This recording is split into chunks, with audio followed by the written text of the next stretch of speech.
नमस्कार मित्रांनो, तो स्वागत आहे तुमचं आमचं या चॅनलमध्ये ज्याचं नाव आहे नागपूरचा बबल्या. तर आज आपण इथे आलेलो आहोत कारंजा तालुक्यामधील एनगाव येथे. तर येथे माता जलादेवी यांचं एक सुंदर आणि भव्य असं मंदिर आहे. दरवर्षीप्रमाणे यावर्षी सुद्धा पालखी आणि महोत्सवाचं आयोजन केलेलं आहे. तर चला तर मग तुम्हाला यांचे दर्शन घडवूया. आणखी माहिती जाणून घेण्यासाठी चला तर मग जगदीशकडे जाऊया. दरवर्षीप्रमाणे यावर्षी सुद्धा एनगाव या गावी महाप्रसादाचा कार्यक्रम आयोजित केला होता. हे एनगाव हे गाव कारंजावरून तब्बल 7 किलोमीटर दूर आहे. या गावातील अशी मान्यता आहे की या गावामध्ये एक जुनं भव्य जलादेवी मातेचं मंदिर आहे. त्या मंदिरामध्ये ते जे मंदिरातली जे देवी आहे त्या देवीचं मंदिर जे आहे ते एका विहिरीवर बनवलेलं आहे. आणि इथची मान्यता अशी आहे की हे जे मंदिर आहे हे मंदिर हजारो वर्ष पुराणा राक्षसाच्या काळामध्ये हे राक्षसांनी अधुरं बांधून सोडून चालले गेले होते. तर बाकी जे काम उरलं होतं ते माणसांनी म्हणजे या ग्रामीण लोकांनी पूर्ण केलेलं आहे. आणि इथे वर्षानुवर्ष हर वर्षी मकर संक्रांतीच्या दिवशी इथे खूप मोठा पालखी सोहळा निघते आणि त्याच्या दुसऱ्या दिवशी इथे मोठं जत्रेचं आयोजन होते.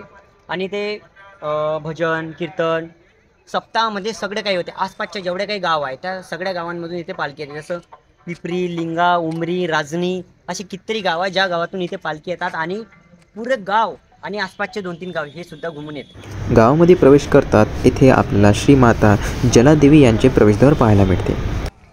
खूप वर्षापासून असलेले हे झाड आणि त्या झाडाखाली असलेले महादेवांचे त्रिशूल आणि येथे असलेले हे नवग्रह यांना एक खूप मोठी मान्यता आहे. दरवर्षीप्रमाणे यावर्षीसुद्धा हा जो महोत्सव आहे खूप चांगल्यारीत्या पार पडला. अखंड हरिनाम सप्ताह व श्रीमद देवी भागवत कथा हा पूर्ण 7 दिवसांचा असतो. सर्वप्रथम श्री माता जलादेवी यांच्या मूर्तीचे अभिषेक होऊन त्यांचे पूजन केले जाते व नंतर सर्व गावकरी मिळून भजनाचा कार्यक्रम ठेवतात.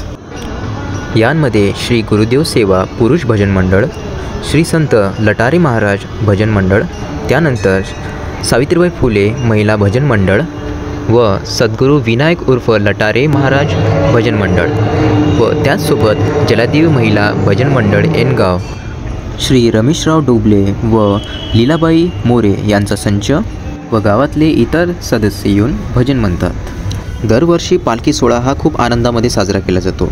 यावर्षीही ही पालखी मंदिर ते पिंपरी, पिंपरी ते येनगाव आणि येनगाव ते मंदिरपर्यंत जात असते. नवज्योत दुर्गा उत्सव मंडळ येनगाव, नवयुवक दुर्गा उत्सव मंडळ पिंपरी तसेच सर्व भजन मंडळी येनगाव, पिंपरी व समस्त ग्रामस्थ या पालखीमध्ये सहभाग घेतात.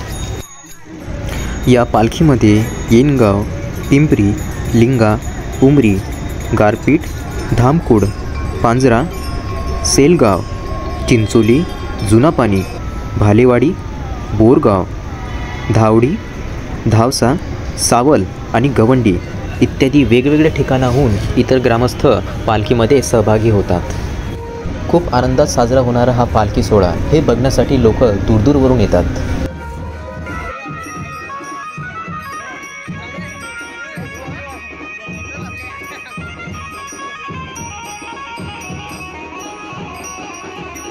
सकाळी 8 वाजतापासून तर 11 वाजेपर्यंत श्रीमद देवी भागवत कथा चालू राहते व नंतर 11 वाजतापासून तर सायंकाळी 5 वाजेपर्यंत ही पालखी संपूर्ण गावामध्ये फिरवली जाते.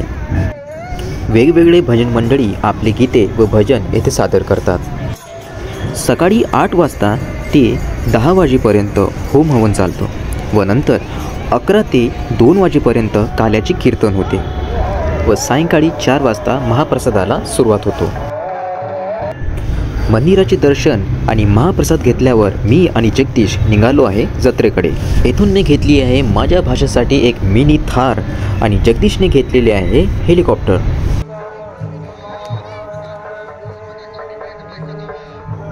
फिरून फिरून आम्हाला लागली होती थोडीशी भूक तर आम्ही आलो आमच्या मित्रांकडे. भाऊचा हातचा कच्चा चिवडा खाऊन तर असं वाटते की यांनाच मास्टर शेफ ऑफ इंडियाचा अवॉर्ड मिळाला पाहिजे. तर नंतर काय आम्ही आमचं नशीब उघडण्यासाठी आलो आहोत या शॉपमध्ये.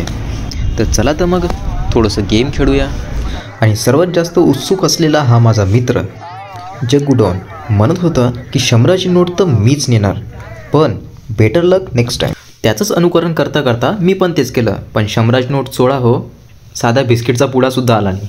तर आम्हाला मिळाले आमचे सबस्क्रायबर, तर त्यांच्यासोबतसुद्धा आम्ही थोड्या गप्पा गोष्टी केल्या. दरवर्षीप्रमाणे यावर्षीसुद्धा गर्दी खूप जास्त होती. खरंच खूप सुंदर असं गाव आणि येथील वातावरण. तर तुम्हाला हा व्हिडिओ कसा वाटला त्यासाठी कमेंट सेक्शनमध्ये जरूर लिहा. हां, आणि आमच्या चॅनलला सबस्क्राईब करायचं नका विसरू. नागपूरचा बबल्या.